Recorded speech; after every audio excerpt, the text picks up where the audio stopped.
Imagine Victorian London, a city shrouded in thick yellow fog. The mist crept through alleyways, blurring buildings and turning familiar streets into strange new places. Gas lamps flickered to life early, casting long shadows on wet cobblestones, beacons in the gloom, but also creators of darkness. The air was heavy with coal smoke, rain on stone, the River Thames, and roasted chestnuts from street vendors. London was a city you sensed before you saw. The relentless clatter of horse-drawn carriages, the cries of street sellers, and the distant whistle of steam trains formed a constant living symphony. It was a city that never slept. Stark contrasts defined the city. Grand carriages passed ragged children in alleys, and elegant department stores stood steps from overcrowded slums. Wealth and poverty existed side by side, etched into the city's very geography. In minutes you could walk from luxury to hardship. This sharp division created a landscape of social extremes. London's fog and shadows made it the perfect stage for Sherlock Holmes. The city was a puzzle, its mysteries woven into daily life. Fog could conceal a criminal or a clue. Noise could hide a vital piece of information. For Holmes, London was not just a backdrop, it was an active participant in every drama. He learned to read the city as others might read a book. Every detail, every shadow, every sound was a potential clue. In this city of secrets, Holmes found his calling. Late 19th century London was bursting at the seams. 6 million people, the heart of a global empire. The Industrial Revolution transformed the city, drawing people from everywhere in search of work and opportunity. London became a vibrant, chaotic, and anonymous metropolis where anyone could disappear into the crowd. Immense wealth and progress stood beside crushing poverty. Grand buildings and luxurious townhouses symbolized power, while most lived in overcrowded, unsanitary slums.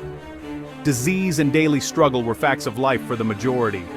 The contrast between rich and poor was visible and accepted, fueling social tension and fear.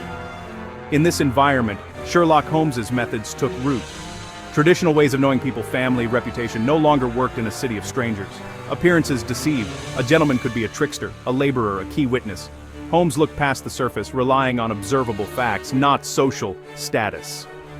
The city's anonymity demanded a new way of seeing. Holmes's genius was to find truth in the details others missed. London taught him that reality was hidden beneath the surface. In this metropolis of contradictions, Holmes became the ultimate detective. Victorian London's crime wave overwhelmed old systems of law enforcement. The Metropolitan Police, established in 1829, symbolized new authority, but public trust was slow to build. The police were often outmatched by the city's complexity and scale. Meanwhile, science was transforming society. Darwin, chemistry, medicine, and the scientific method promised rational understanding. This new faith in evidence began to shape crime investigation. The idea that a crime scene could be read like a scientific text was revolutionary. The birth of forensic science. Sherlock Holmes embodied the collision of these forces, the struggling police and the rise of science. As a private detective, Holmes operated outside official channels, more flexible and daring than Scotland Yard. He brought laboratory rigor to London's messy crime scenes, trusting only what he could see, measure, and test.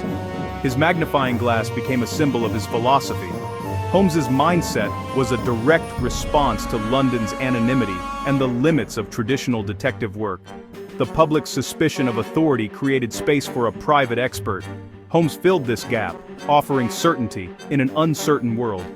He proved that truth could be found through logic and observation, not guesswork. Holmes was the right man for his city and his time. He made the detective a scientist, not just a sleuth. Sherlock Holmes's greatest skill was seeing what others missed. While police focused on the obvious, Holmes zeroed in on tiny, telling details. In a city of disguises, the truth revealed itself in mud on boots, calloused hands, or a subtle accent. Holmes could deduce a person's profession or recent whereabouts from a glance. Mud, scuffs, stains all told a story. This was practical urban geology, not magic. Holmes mistrusted appearances. Social status meant little to him. He looked past titles and fine clothes, reading the body and its habits for clues. He listened to what people didn't say, watched their involuntary reactions, and trusted physical evidence over words. In London's anonymity, a person was a blank slate. Holmes read the marks life left on them. The ink stain on a clerk's finger, chalk dust on a teacher's coat. These were the facts. Holmes's genius was recognizing that the city wrote its stories on its people. His job was to read that script. In the urban jungle, deduction was survival. Holmes turned observation into an art. Victorian London's labyrinthine streets were Holmes's mental playground. While most got lost, Holmes mastered the city's geography, knowing every shortcut, alley, and hidden passage. This knowledge gave him a vital investigative edge, letting him anticipate movements and spot connections others missed. He understood the character of each district, its dangers, codes, and secrets. A crime in the city differed from one in Wapping or Bloomsbury. Holmes knew where to find forgers, opium dens, or sailors' pubs. Years of research, often in disguise, gave him unmatched insight. Holmes moved freely through all layers of society, from East End pubs to Belgravia drawing rooms. The city was his laboratory, its streets a network of clues. Mastery of London's labyrinth was the foundation of his deductive system. For Holmes, knowing the city meant knowing how to solve its mysteries. The Jack the Ripper murders in 1888 cast a dark shadow over London, exposing the limits of the police. The Ripper vanished into the fog, fueling panic, rumor, and wild speculation. Newspapers spread sensational theories. Public hysteria threatened rational inquiry. Holmes's methods were the antidote: ignore hysteria, focus on physical evidence. He would have asked practical questions about wounds, timing, traces, treating the case as a scientific puzzle, not a horror story.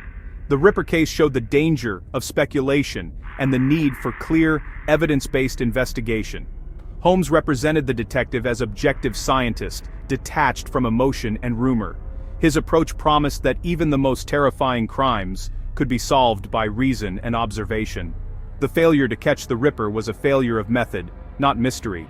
Holmes's legacy: stick to the facts, and the truth will emerge. Sherlock Holmes sought to understand London, not to change it. He was no reformer or crusader. His goal was intellectual, not social. The city's problems were data points, not causes to champion. Holmes observed with the detachment of a naturalist, seeing connections but remaining an outsider. He judged no one, focusing on habits and environments to gather information. His clinical approach brought clarity, unclouded by emotion or ideology. Holmes operated on the side of justice, but his motivation was the thrill of the chase. He accepted the world as it was, mastering its complexities to solve its mysteries. As the ultimate observer, Holmes brought order and clarity to chaos. Sherlock Holmes transformed detective fiction, making the city a central character. After him, the urban environment became an active force, a source of clues, dangers, and psychological depth. Modern detectives, from Marlowe to Wallander, are shaped by their cities. The detective who knows their city has the advantage. Holmes taught us that to solve a crime, you must first understand its world. Our surroundings shape how we see and think. We are all detectives of our own reality. The environment trains our observation, teaching us what to notice and ignore. Like Holmes, we read the signs around us to navigate our world. The story of Holmes reminds us our cities are always teaching us how to see. So, what is your city teaching you to notice?